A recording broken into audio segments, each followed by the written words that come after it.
أعوذ بالله من الشيطان الرجيم. بسم الله الرحمن الرحيم. في ظل العرش لنا أمل يجمعنا الله ويعطينا، أمضينا العمر لنا عمل نعمل لله Мир вам, милость Аллаха и Его благословение. Хвала Аллаху, Господу миров. Благой конец уготован богобоязненным, и враждовать следует только с беззаконниками. Я свидетельствую, что нет божества, кроме Аллаха. Он един, нет у Него сотоварищей, и Он покровитель праведных. Я свидетельствую, что Мухаммад Его раб и посланник, которого Аллах избрал из людей, господин всех людей, последний из пророков, предводитель тех, кто в судный день предстанет с украшенными руками, ногами и лицом. О Аллах, благослови его, его семью и жен, и его достойных, благочестивых сподвижников, и тех, кто за ним последует вплоть до судного дня. А затем, братья мои и сестры, я люблю вас ради Аллаха, и прошу Аллаха, чтобы Он объединял нас каждый раз только для того и в том, что Он любит, и чтобы в судный день Он собрал всех нас в Его раю, в обители щедрости Аллаха, вместе с пророками, праведниками, шахидами и благодетелями, и как же прекрасны они в качестве товарищей. Любимые братья, продолжается наша благословенная серия передач, которую я назвал «В тени трона Всевышнего». Это 10-я наша встреча в рамках этой серии передач. И я прошу Аллаха, чтобы Он собрал нас под Своей тенью, когда не будет другой тени, кроме Его тени. Аль-Бухари и Муслим передали в своих сахихах хадис от Абу Хурейры, да будет доволен им и всеми сподвижниками Аллах, что пророк, да благословит его Аллах, приветствует, сказал: есть 7 категорий людей, которые получат убежище под Господней тенью в день суда, когда не будет никакой другой тени, помимо Его тени. Это будут справедливый правитель, юноша, который провел свою юность в почитании и служении Аллаху, и тот, чье сердце было постоянно приковано к мечети. 2 любящих человека, которые возлюбили друг друга во имя Аллаха и которые соединились ради Него, а потом ради Него расстались. Также тот, который был приглашен на греховную утеху богатой, красивой женщиной, но отказался, говоря: «Я гнева Господа страшусь». И тот, кто дает милостыню в тайне, не выставляя это на показ, так, чтобы левая рука не знала, что творит правая. И тот, чьи глаза проливают слезы при поминании Аллаха в уединении. О Аллах, сделай нас из их числа. Аллах, воскреси нас вместе с ними. О Аллах, укрой нас под тенью Твоего трона в день, когда не будет другой тени, кроме Твоей. О Аллах, защити нас в этом и ином мирах.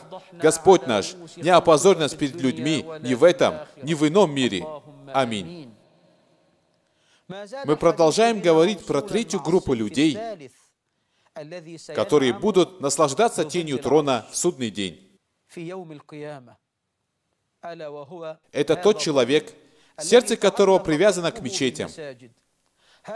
У этого человека есть красивая история любви к мечети.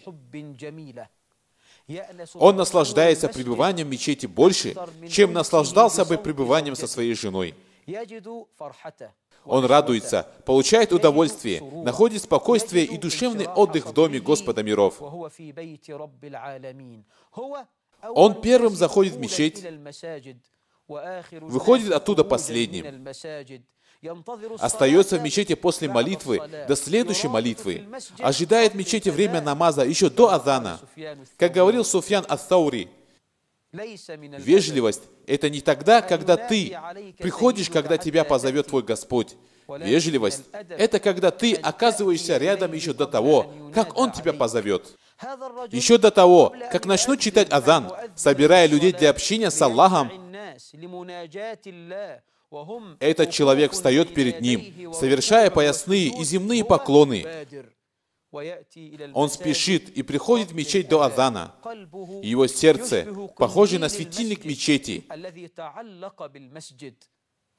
Оно буквально привязано к мечети.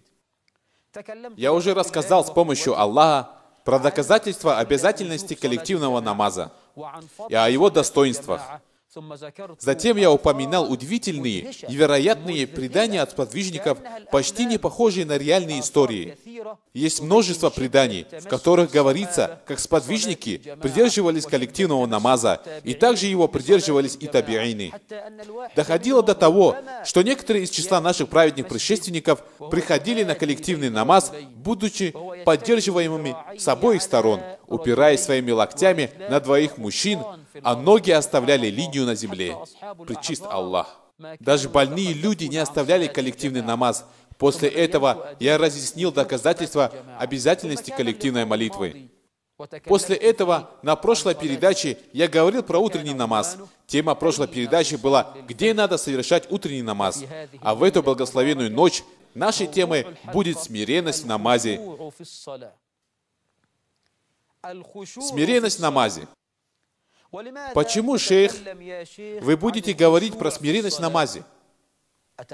Я буду говорить о смиренности в намазе, потому что в намазе без смиренности нет добра и никакой пользы.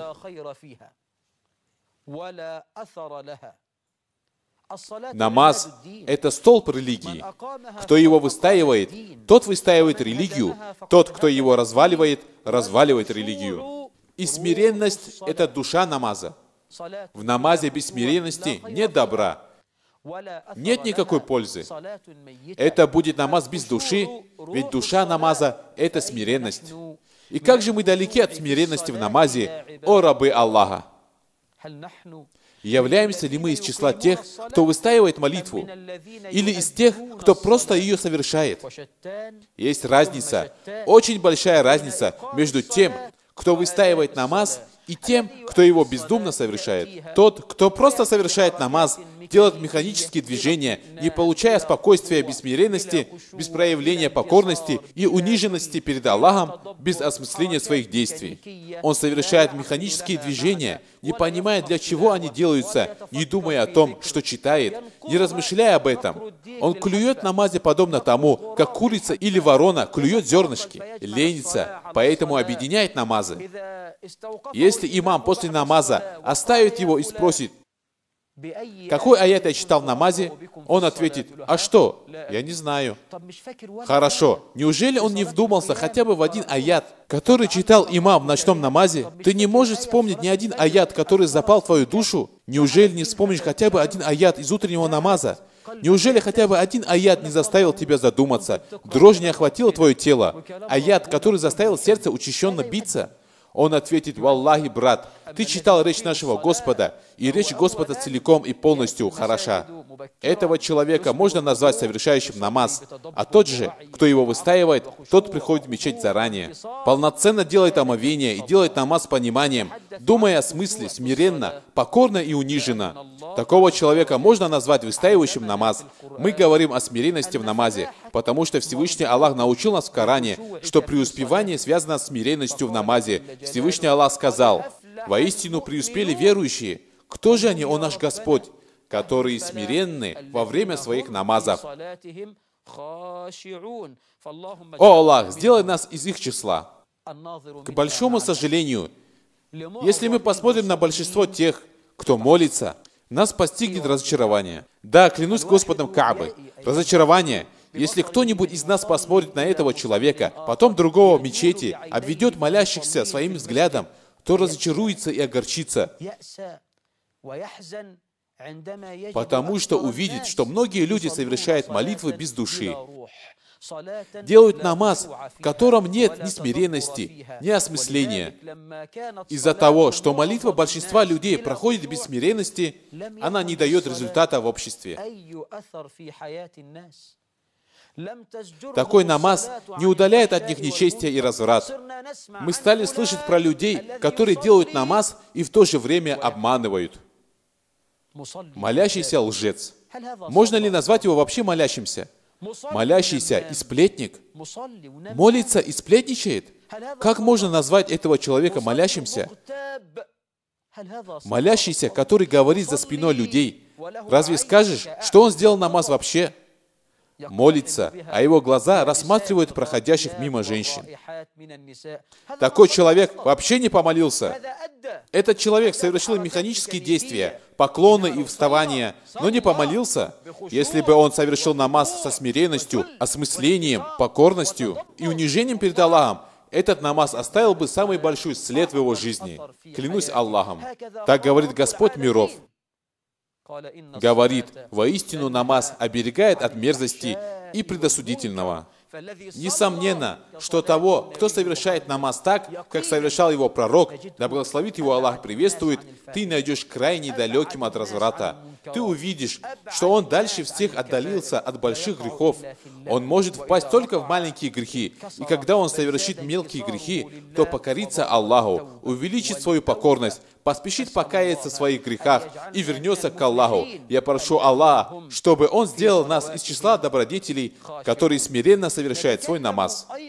Мы говорим о смиренности в намазе еще и потому, что Господь всех миров, свят Он и велик, научил нас тому, что одна из самых главных причин наставления на истинный путь – выстаивание намаза. Сказал царь всех царей: «Алиф, лям, мим». Это Писание, в котором нет сомнения, является верным руководством для богобоязненных. И кто же это богобоязненные люди, о Господь всех миров, которые веруют в сокровенное, совершают намаз и расходуют из того, чем мы их наделили?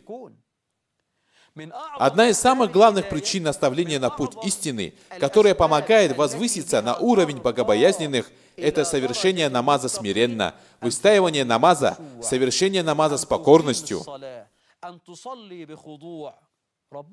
Господь наш, свят Он и велик, в Коране повелел нам совершать молитву более чем 80 раз.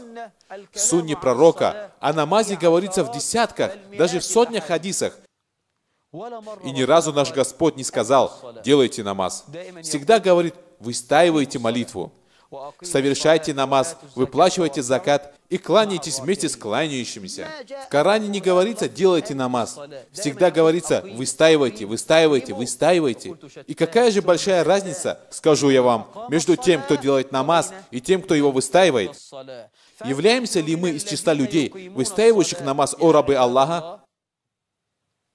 Ты, брат, который смотришь на меня сейчас, ты, дорогая мать своих детей, и ты, добродетельная дочь, являетесь ли вы из тех, кто действительно выстаивает намаз? Действительно ли ты молишься со смиренностью и покорностью? После Рамадана ко мне пришло множество вопросов. Многие люди жалуются на то, что не могут сосредоточиться в намазе. Они говорят: в Рамадане я слушаю аяты, где упоминается рай, и плакал от желания заполучить рай. А когда я слышал аяты, где есть упоминание наказания в этом или ином мире, мое сердце было готово выскочить от страха и ужаса описания этого наказания. Из моих глаз текли слезы. А после Рамадана, что с моим сердцем? Почему нет прежнего состояния? Другой человек спросил меня: шейх, что стало с моей смиренностью? Почему я ее не нахожу? Каждый раз, когда я вхожу в намаз, мои мысли начинают гулять. Я становлюсь невнимательным. Если бы меня спросили, какой аят имам читал в намазе, я не смогу ответить. Если скажут, какую суру он прочитал, я буду молчать. Как достичь смиренности в намазе? Что мне делать? Именно поэтому мы будем говорить о смиренности в намазе. Так что же такое смиренность? Как нам нужно понимать смиренность?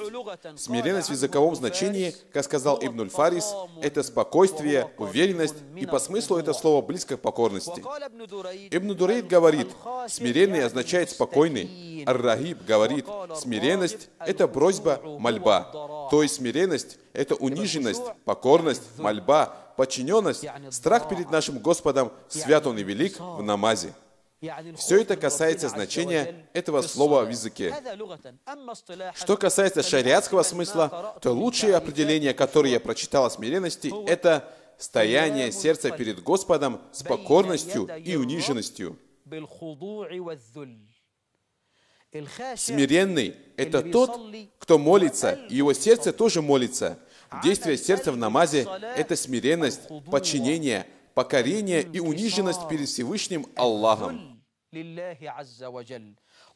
Ибн Раджаб написал в своей книге «Смиренность» удивительное определение. Да помилует Аллах Ибн Раджаба. Послушай, что он говорит. Основа смиренности – это мягкость сердца вместе с нежностью, спокойствием, покорностью и униженностью перед Аллахом. Смиренность, мягкость, нежность, спокойствие в сердце человека, сопровождающиеся покорностью и осознанием собственной беспомощности перед Аллахом. Ибн Раджаб продолжил, и когда Аллаху покорится сердце, покорятся ему и остальные органы, потому как остальные органы следуют сердцу. Как же он был прав? Поистине, как сказал Абу Хурейра, сердце – это король, а остальные органы – его войско. Когда король станет хорошим, его войско тоже будет хорошим, а когда король будет скверным, его войско тоже будет плохим. Человек молится и в то же время беспокоен. Каждую минуту он поправляет свою одежду. Время от времени смотрит часы. Клянусь Аллахом, все это на самом деле случается. Часто мы видим, как человек во время намаза поправляет воротник, смотрит время и так далее и тому подобное. Что может быть такого важного на этой земле, что может отвлечь тебя от намаза? Выброси это, если оно отвлекает тебя от твоего Господа, велик Он и славен. Один из моих шейхов рассказывал мне, что один раз он увидел человека, который молился в заповедной мечети в Мекке. И во время намаза он достал очки с одного кармана, потом достал салфетку с другого кармана и начал протирать очки прямо в намазе. Я подумал, может, он хочет получше увидеть, как он сам молится? А где намаз? Разве это намаз? Разве это называется смиренностью, о раб Аллаха? Где же смиренность? Если бы сердце было смиренно, то другие органы тоже были бы смиренны. В Коране же смиренность упоминается в 5 значениях. Первое – приниженность. Смиренность используется в смысле приниженности. Из этого примера слова Всевышнего в Коране: «Их голоса перед милостивым будут смиренны, и ты услышишь только тихие звуки». Смиренный здесь будет означать приниженный. Второе. Из смыслов смиренности в Коране – спокойствие органов и суставов. Всевышний Аллах сказал: «Воистину преуспели верующие, которые смиренны во время своих намазов». Делая намаз, человек смотрит в землю, ведь он стоит перед царем. Мои братья, если бы тебе отправил приглашение министр, командир, премьер-министр или же царь, в котором было бы сказано: «Завтра с утра приди к нему», то каково будет твое состояние? Ты наденешь самое лучшее, что у тебя есть, и будешь сидеть перед ним, опустив глаза. Ты не сможешь поднять свой взор к нему. Если бы тебя спросили после заседания, какая рубашка на нем была, какого цвета пиджак был на нем, а галстук, какой фирмы часы он носит, или же что за картина у него за спиной висит, ты бы ответил: «Не знаю, не знаю, не знаю». Не зная ничего, и я не думал об этих вещах. Я внимал только его речи, внимательно слушал, что он мне говорит. Хорошо, это твое состояние с человеком. Позор тебе. Позор, если ты будешь стоять перед Господом миров и возиться с часами, поправлять воротник, доставать очки. Позор. Позор. Это не является одним из признаков преуспевших людей. Воистину преуспели верующие, которые смиренны во время своих намазов. Под смиренностью здесь имеется в виду спокойствие органов. Третье. В Коране смиренность также может означать страх. В качестве примера на такое значение можно привести слова Всевышнего в суре Аль-Анбия. Они взывали к нам с надеждой и страхом и были смирены перед нами, то есть страшились Аллаха. Четвертое значение этого слова – покорность. Аллах говорит в Коране: «Обратитесь за помощью к терпению и намазу. Воистину, намаз является тяжким бременем для всех, кроме смиренных». Толкователи Корана сказали, что смиренные – это покорные. Пятое значение этого слова в Коране – твердость и сухость. С таким значением оно пришло в словах Аллаха: «Ты видишь землю иссохшей, но когда мы не спосылаем на нее воду, она приходит в движение и набухает».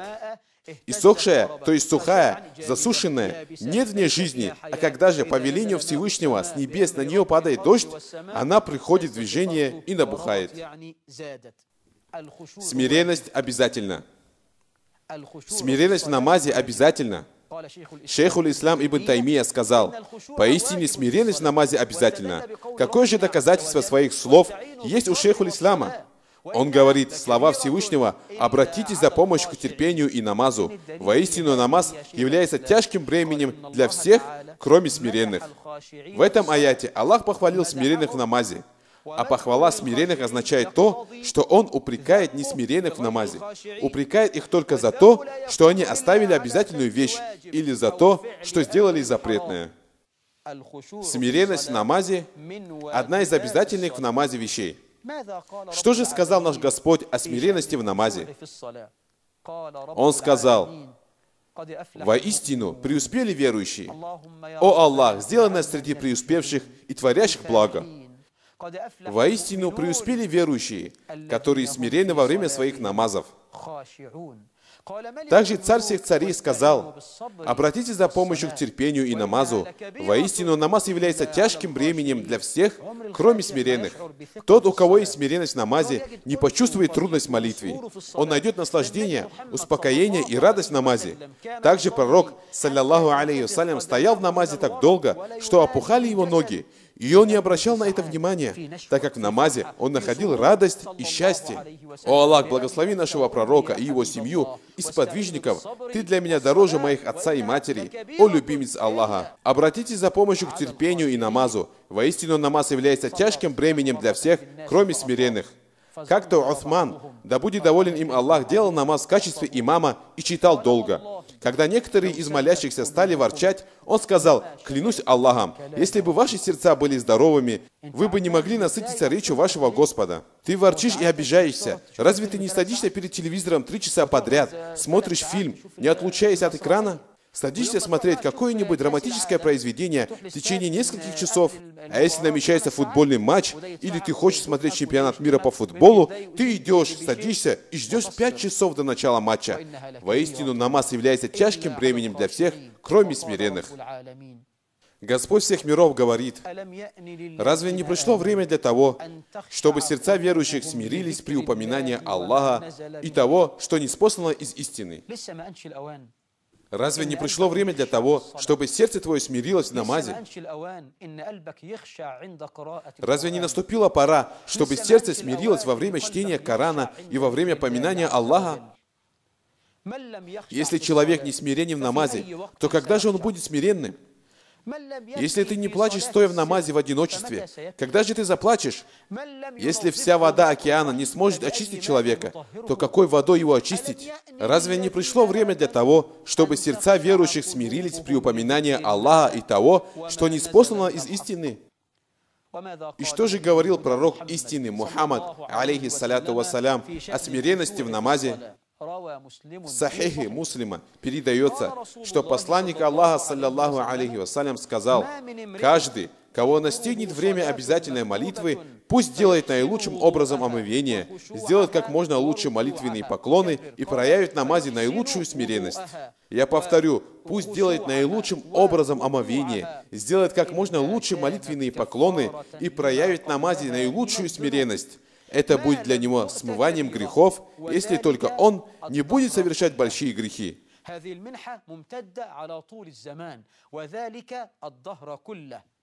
Байхаки передал в Суннане, а шейх Альбани подтвердил достоверность этого хадиса. Сахих аль-Джами', что посланник Аллаха, да благословит его Аллах и приветствует, сказал: послушай этот удивительный хадис.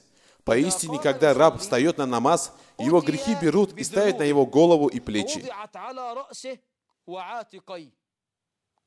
Когда встанешь на намаз, представь себе, что твои грехи лежат на твоей голове и на твоих плечах.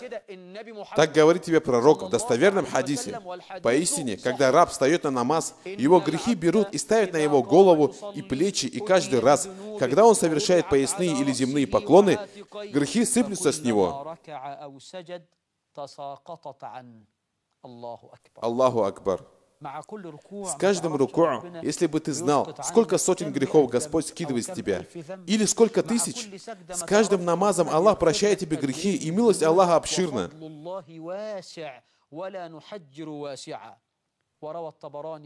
Также Табарани передал Аль-Кабири, и Альбани назвал хадис достоверным, что посланник Аллаха, саллаллаху алейхи вассалям, сказал: первое, что заберут из этой уммы, смиренность, и ты не увидишь ни одного человека, проявляющего смиренность. Клянусь Аллахом, когда я читаю этот хадис, то дрожу. Что это такое? Одно из знамений приближения судного дня состоит в том, что люди будут молиться, не проявляя смиренность, будут клевать в намазе, подобно тому, как петух клюет зерна. Первое, что исчезнет из этой уммы, смиренность. Первое, что исчезнет из этой уммы, смиренность. И ты не увидишь ни одного человека, проявляющего смиренность. Ад-Дайлями передал Муснадуль Фирдауси, и Альбани сказал, что этот хадис хороший. Анас бин Малик, да будет доволен им и всеми сподвижниками Аллах, сказал, что посланник Аллаха, саллаллаху алейхи вассалям, сказал: вспомни про смерть в своем намазе. Прояви смиренность, совершай молитву, как будто ты уже прощаешься с жизнью. Когда стоишь в намазе, делай это так, как будто Кааба стоит перед твоими глазами, мост Ассират под твоими ногами, ангел смерти над твоей головой, рай справа от тебя, а ад слева, и твое сердце — это место, куда смотрит Господь. Это нужно представлять, чтобы быть смиренным. Вспомни про смерть в своем намазе. Поистине, когда человек вспоминает смерть, это помогает ему быть смиренным в намазе. Делай намаз, как будто ты делаешь последний намаз в своей жизни. И остерегайся ситуаций, из-за которых придется оправдываться. Не попадай в ситуации, которые унижают тебя и заставляют извиняться. Оставайся достойным. Изначально будь достойным и остерегайся ситуаций, из-за которых придется оправдываться. О Аллах, благослови Мухаммада и его семью, как ты благословил Ибрагима. Абу Хамид привел в Аль-Ихья, что пророк, саллаллаху алейхи вассалям, сказал: поистине, раб может совершить намаз, но ему запишется из него только 10-я часть. Встает крепкий, высокий, плотный, как колонна мечети мужик, совершает намаз, и ему достается только 10-я часть вознаграждения. Всего-навсего 10-я часть. Поистине, раб может совершить намаз, но ему запишется из него только 10-я часть, или 9-я, 8-я, 7-я, 6-я, 5-я, 4-я, 3-я, или же ее половина. То есть человек может совершить намаз и не получить за него ничего, кроме награды, как за 1/6 намаза, 1/4, 1/10 или 1/2 намаза. Возможно, что два человека сделают намаз в одном ряду рядом с друг другом, и разница между этими намазами будет подобна разнице между небом и землей. О Аллах, даруй нам самую большую награду и благо от каждого раката и земного поклона. Будь милостив к нам посредством этой награды. О щедрый! Аминь. Смиренность, братья мои. Ибн Аббас, да будет Аллах доволен им и его отцом, говорил: два умеренных раката, сделанных со смиренностью и осмыслением, лучше, чем простаивание всей ночи. Всего лишь 2 раката.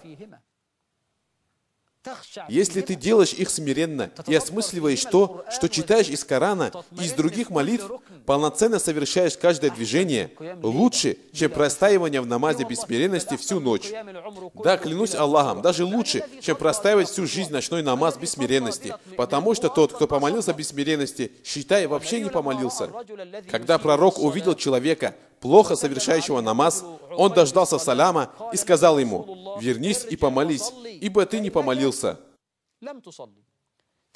И так он вернул его 3 раза. Каждый раз он говорил ему: вернись и помолись, ибо то, что ты сделал, не молитва. Ибн Мас'уд говорит: того, кто унизился перед Аллахом, проявляя смиренность, Аллах возвысит в судный день. Того же, кто будет проявлять гордыню, Аллах унизит в день суда. Умар аль-Фарук увидел человека, который молился, склонив голову в намазе, и сказал ему: «Эй, склонивший свою голову, подними свою шею, ибо смиренность проявляется не в шеях. Смиренность проявляется в сердцах». Эти слова упомянул Ибн аль-Каим в первом томе Мадариджу Саликин. Некоторые люди, когда становятся на намаз, наклоняются и совершают такие действия. Зачем? Для чего это все? Смиренность проявляется не в опущенных шеях, а в сердце. Если бы сердца стали смиренны, то стали бы смиренны и все остальные органы. Без этой наигранности, без этих неестественных вычурностей, которые мы иногда можем наблюдать у некоторых молящихся. Любимые братья, вы совершаете намаз? Да, совершаем. Так вы действительно молитесь? Конечно, шейх. Когда мы начинали молиться, вы еще не родились, шейх. Хорошо, хорошо, не спешите. Вы совершаете намаз так же, как это делал пророк. Вы молитесь так, как молился Абу Бакр и Умар, как Усман и Али, да будет доволен ими Аллах, и да благословит Он и приветствует своего посланника. Вы молитесь так же, как сподвижники и табиины. Вы ставите ли вы намаз, или спешите его закончить? Вы совершаете намаз со смиренностью и покорностью? Наслаждаетесь ли вы своим намазом? Находите ли вы в намазе радость, наслаждение, спокойствие? Когда имам заканчивает намаз и дает салам, вы заканчиваете намаз с огорчением. Вам хотелось бы, чтобы он еще чуть-чуть продлил намаз? Таково наше положение? Нет, кроме тех, кому был милостив Аллах. Я клянусь Аллахом, братья, со вчерашнего вечера и до обеда, когда я писал эту лекцию, я был в недоумении. Я чувствовал, что мы ничтожество, или даже хуже, чем ничтожество. Я почувствовал, что намаз большинства из нас – это игра, так как в нем нет ни смиренности перед Аллахом, ни искренности. Послушайте эти удивительные, поражающие разум великолепные рассказы о тех, кто молился со смиренностью. Кто же является господином всех смиренно молящихся? Мухаммад, саллаллаху алейхи вассалям. Кто является жемчугом абсолютно всех поклоняющихся? Мухаммад, саллаллаху алейхи вассалям. Как же молился пророк? Ты нам дороже, чем наши отцы и матеря, о любимец Аллаха. Намаз был для тебя влечением, радостью, спокойствием и душевным отдыхом. Твой намаз был радостью в одиночестве, отдыхом и развлечением, довольством и садом с плодами, благодатью и довольством.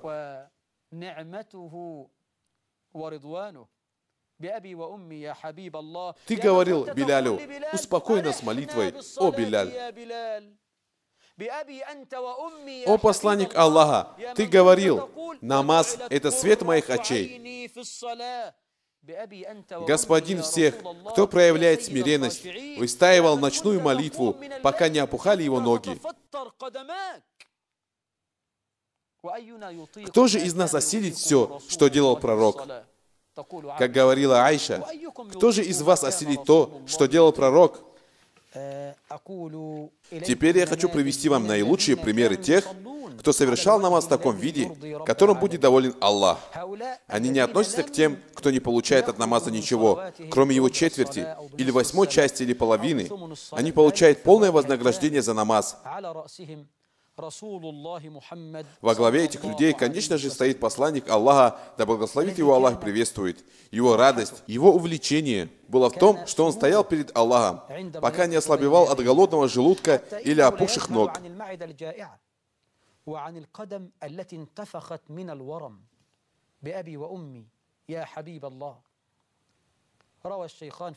В 2 сахихах Аль-Бухари и Муслима передается хадис от Ибн Мас'уда, да будет доволен им и всеми сподвижниками Аллах, в котором он сказал: «Я встал на намаз с посланником Аллаха, да благословит его Аллах, приветствует, и он растянул намаз до такой степени, что я подумал о чем-то плохом». Его спросили: «А о чем ты подумал?» Я подумал, сесть или вообще выйти из намаза. То есть пророк растягивает и растягивает до такой степени, что, может быть, в одном стоянии прочтет 7 джузов из Корана. И все это потому, что ему не надоедает намаз. Если он доходил до аята, где есть тасбих, то делал тасбих. Как передает Абу Хузайфа: Если доходил до аята, где идет упоминание об аде, просил Аллаха уберечь его от ада. А если он читал аяты, где упоминается милость Аллаха, просил Аллаха о его милости. Послушайте этот удивительный хадис. Клянусь Аллахом, этот хадис я прочел впервые в своей жизни. И пусть это будет подарком от меня для вас, мои братья. Абу Я'ля и Аль-Хаким привели его в книге дополнительных молитв. Этот хадис является достоверным и соответствует условиям муслима. Анас бин Малик, да будет доволен им и всеми сподвижниками, Аллах сказал: в одну ночь посланник Аллаха приболел. А когда он встал утром, ему сказали: «О посланник Аллаха, на тебе ясно видны признаки утомленности. Вчерашнее состояние отражается на тебе». Послушайте же, что отвечает им пророк. Он дал им удивительный ответ. В таком положении, в каком вы меня видите, я с помощью Аллаха прочел 7 длинных сур. Ученые сказали, что имеется в виду то, что он прочел их в намазе. Субханаллах, в больном состоянии, когда даже на лице его видно, что он утомлен, в таком виде он читает в намазе 7 джузов Корана. О господин всех смиренных Мухаммад, господин всех тех, кто унижается перед Аллахом в намазе и вне намаза. О Аллах, благослови его и приветствуй. Послушайте удивительные вещи про его плач и смиренность в намазе. Есть хадис, который привели Абу Дауд и Тирмизи. О его достоверности сказали Ан-Навави и Аль-Бани. От Абдуллы бин Шахира, да будет доволен им Аллах, передается, что он сказал: «Как-то раз я пришел к посланнику Аллаха, да благословит его Аллах, приветствует, и застал его молящимся. Из его груди шел звон, подобный звону кастрюли от плача».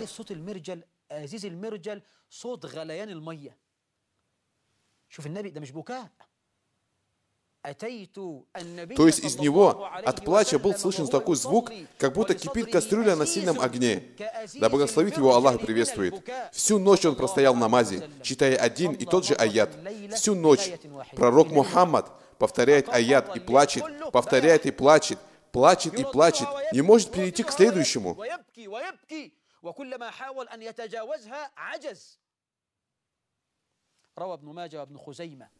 Ибн Маджа и Ибн Хузейма передали хадис, что однажды пророк встал на ночной намаз, делал его до утра и повторял аят: «Если ты подвергнешь их мучениям, то ведь они твои рабы. Если же ты простишь им, то ведь ты могущественный, мудрый».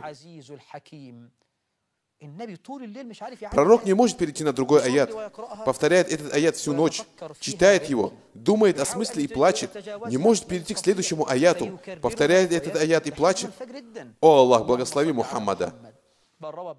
Передает Ибн Хиббан. О достоверности этого хадиса сказал шейх Аль-Бани. Ата рассказал: однажды я пришел вместе с Ибн Умаром к Айше, ради Аллаху анха. Мы сказали ей: «О мать правоверных, расскажи нам про самое удивительное, что ты видела от пророка». Айша заплакала и сказала: «Все его дела были удивительными. Все его дела были удивительными.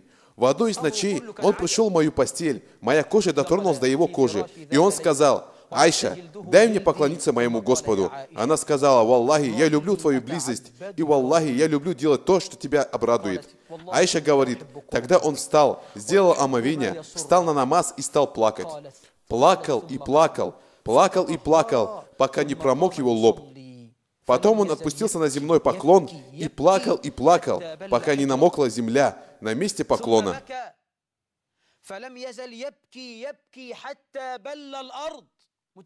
Представьте только, человек плачет, пока его одежда и земля, где он совершает поклон, не промокает от слез.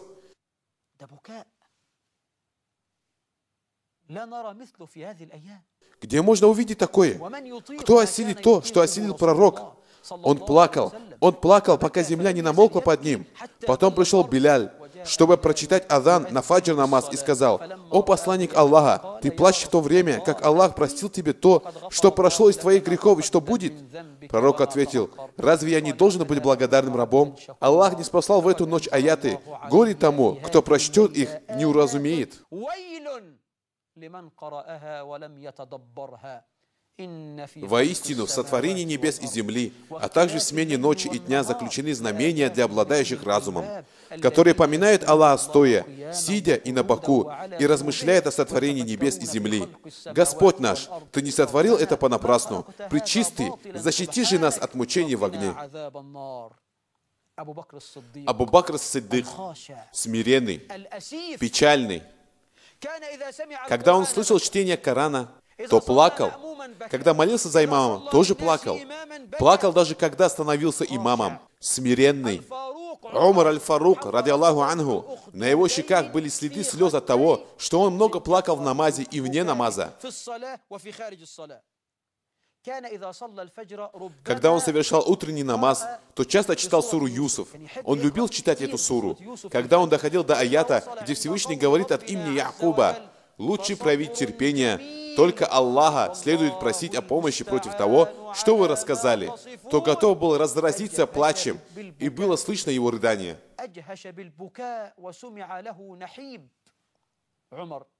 Как-то раз Умар в своем очередном обходе, который он совершал, чтобы узнать, как обстоят дела в народе, услышал мальчика, читающего: «Когда наступит событие, день воскресения, никто не сочтет его наступление ложью. Оно унижает и возвышает». Умар упал. Его понесли в дом. После этого он болел в течение месяца, и люди приходили к нему, чтобы навестить его. Также из тех, кто так молился, был Абу Абдуррахман Абдулла, сын Умара, да будет Аллах доволен им и его отцом. Когда он доходил до аята: «Разве не пришло время для того, чтобы сердца верующих смирились при упоминании Аллаха и того, что ниспослано из истины?» Плакал и плакал, а потом говорил: «Да, мой Господь, да, мой Господь, пришло время, мой Господь». Нафи' рассказывает: Ибн Умар молился ночью, и когда доходил до аята, где упоминается рай, останавливался и просил у Аллаха рай. А когда доходил до аята, где упоминается ад, останавливался и просил Аллаха уберечь его от ада. Плакал и плакал. В один из дней он прочитал горе обвешивающим в намазе, когда молился имамом. Когда он дошел до аята, где Аллах свят он и велик, говорит: يوم يقوم الناس لرب العالمين. В тот день, когда люди предстанут перед Господом миров, заплакал, пытаясь подавить свое рыдание, и прервал чтение. Он не мог продолжать. Насколько хорошо ты понял аят? Представил ли ты перед своими глазами хотя бы маленькую картину, как люди предстают пред Господом миров? Когда мы встаем из могил, стряхиваем землю с голов, ноги, испытывающие такой сильный голод и такую сильную жажду, какую раньше мы никогда не испытывали, солнце будет над нашими головами, с нами будет наш свидетель и проводник. Ангелы открыли врата ада, и слышен его свист и вой. Ты не знаешь, куда попадешь, и укрыться негде. Когда Ибн Умар прочитал про это, то сам не понял, что с ним произошло. Ибн Аби Мулейка передал, что однажды Ибн Умар стоял перед макамом Ибрагима в молитве, и луна уже заходила за горизонт. И рядом с ним прошел амир Абдулла ибн Тарик. Увидел, что Ибн Умар плачет, и удивился. Ибн Умар говорит: «Что с тобой, о сын моего брата? Ты удивляешься, что я плачу? Клянусь Аллахом, даже этот месяц плачет. Клянусь Аллахом, что этот месяц плачет от страха перед Аллахом. И клянусь Аллахом, если бы вы обладали истинными знаниями, вы бы плакали, пока не охрипли, и поклонялись бы Аллаху, пока не сломались ваши спины». Абдулла ибн Зубейр постоянно пребывал в мечети. Муджахид говорит, когда он становился на намаз, то был подобен палке, воткнутой в землю, и иногда на него садились воробьи от долгого стояния, от длинных поясных и земных поклонов и его смиренности.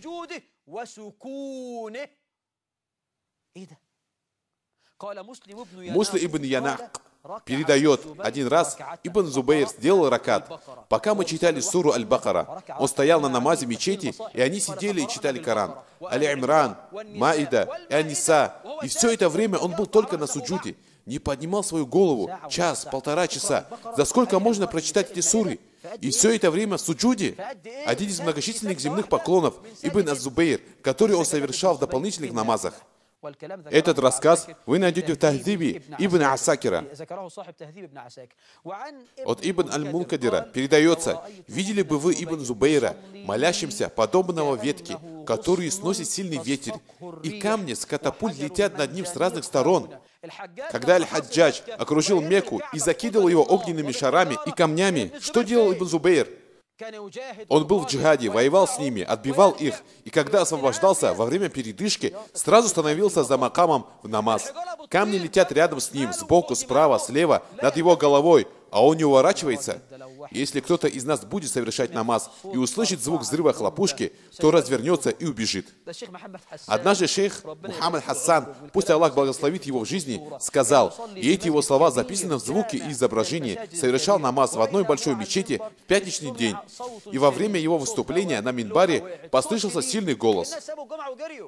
Люди встали и стали убегать, кроме тех, кого Аллах помиловал. И шейха это сильно задело. И стоя на минбаре, он сказал: клянусь Аллахом, вы не мужчины. Ибн Зубейр совершал намаз, когда камни летели справа и слева, и над его головой, а его это не волновало. Как будто он стоит перед Аллахом. Действительно, как будто бы судный день, и он стоит на расчете перед Господом всех миров. Послушайте еще удивительную историю. Умар ибн Кайс говорит: мне рассказала моя мать, что она зашла к Ибн Зубейру, когда он совершал намаз. С потолка упала змея и приблизилась к его сыну Хашиму и хотела его укусить. И я закричала: змея, змея! А он продолжал молиться. Потом ее убил кто-то из его семьи. Что я хочу сказать? Как мы совершаем намаз? Мы можем оставить намаз из-за какой-то мухи. Разве мы не совершаем намаз с мобильником в кармане? Как только он зазвонит, достаем его и смотрим номер. Постыдись Аллаха. Клянусь Аллахом, ты не сможешь сделать это перед начальником самого маленького ранга. Постыдись. Зейнуль Абидин Али, сын Хусейна, имам и сын имама.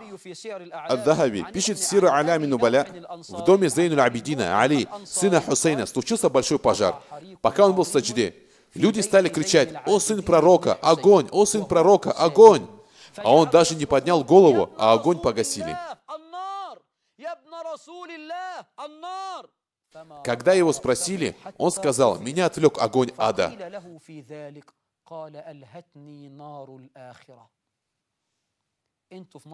Мы боимся этого огня, а его отвлек огонь ада.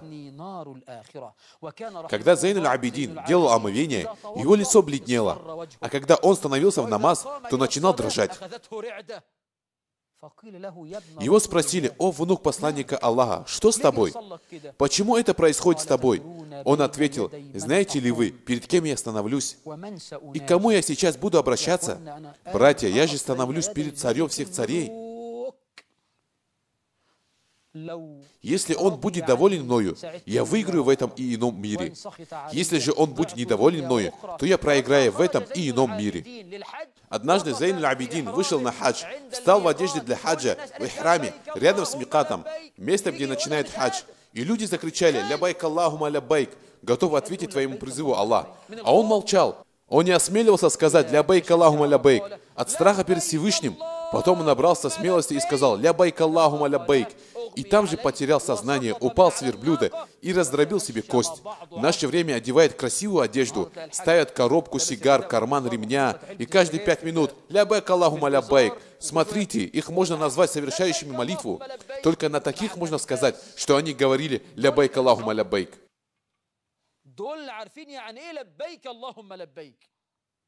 А Урва ибн Зубейр, Захаби приводит в Сире, Ибн Кафир, в Бидая ва Нихая, от Хишама, что у его отца была гангрена в левой ноге.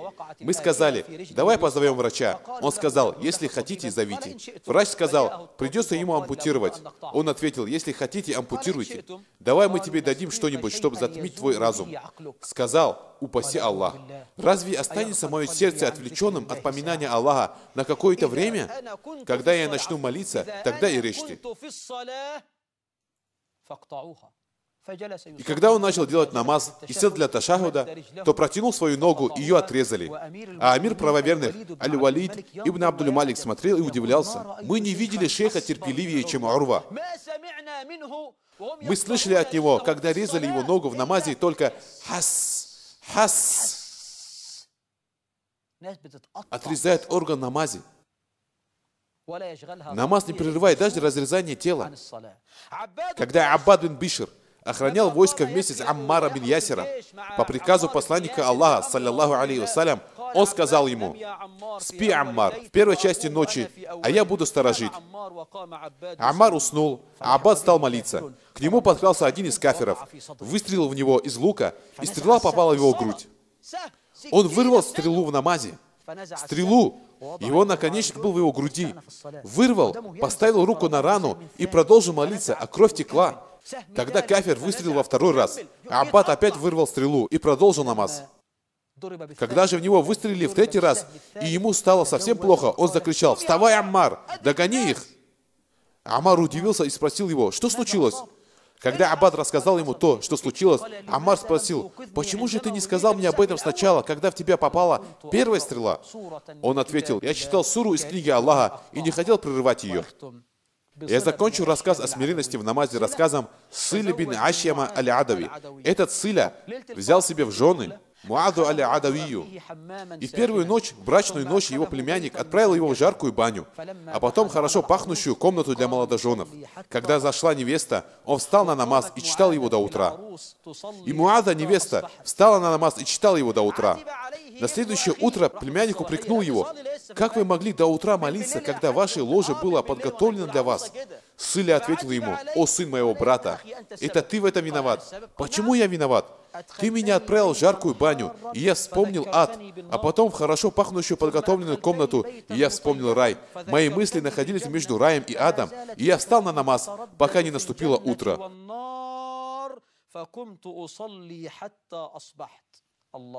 Аллаху Акбар. Жених и невеста стоят в намазе до утра, в брачную ночь. К этой ночи девушка вместе со своей матерью готовится год, а жених месяцы. И вот она с того момента, как зашла в комнату, начинает выстаивать намаз. Жених находил в намазе радость большую, чем радость со своей женой. И она находила в намазе большую радость, чем в муже.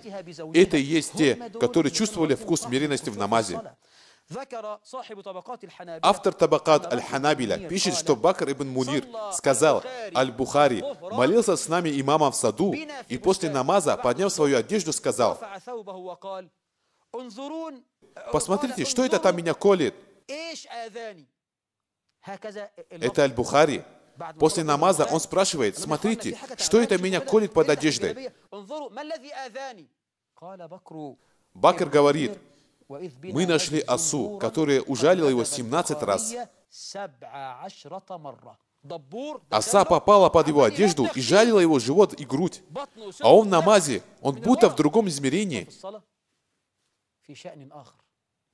Это и есть те, которые молились по-настоящему.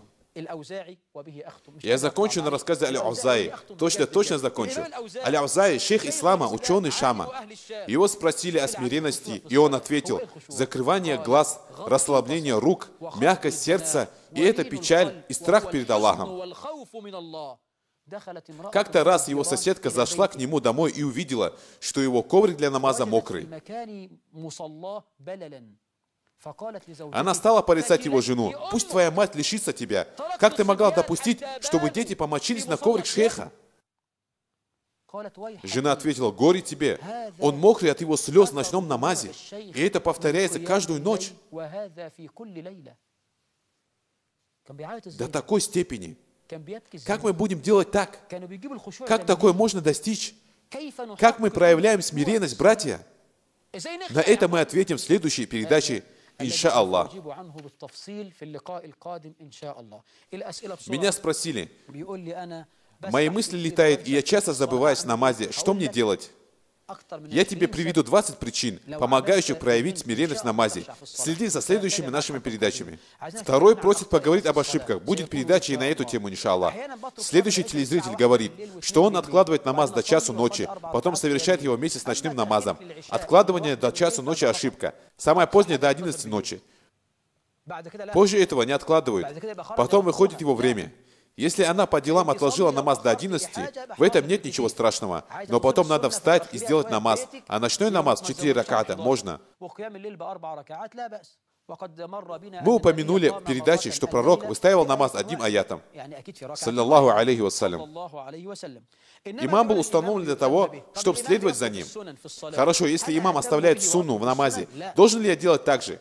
Нет, не надо обращать внимание на то, что имам оставляет сунны. И нужно все равно их делать самому. И последний вопрос. Я зашел в мечеть и увидел, что имам на минбаре делает хутбу. Что мне делать?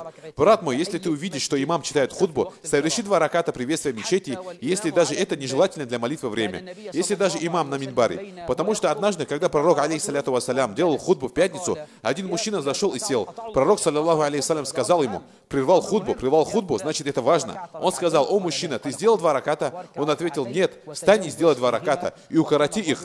И этого мужчину звали Сулейка аль-Гатафани, если мне память не изменяет. Я прошу Аллаха, свят Он и велик, сделать нас из числа верующих, добродетельных и смиренных. Поистине, Аллах отвечает достойным себя образом, и Он всемогущ. Я люблю вас ради Аллаха. Я сказал все, и прошу прощения Аллаха для себя и для вас. Вассаламу алейкум ва рахматуллахи ва баракатух.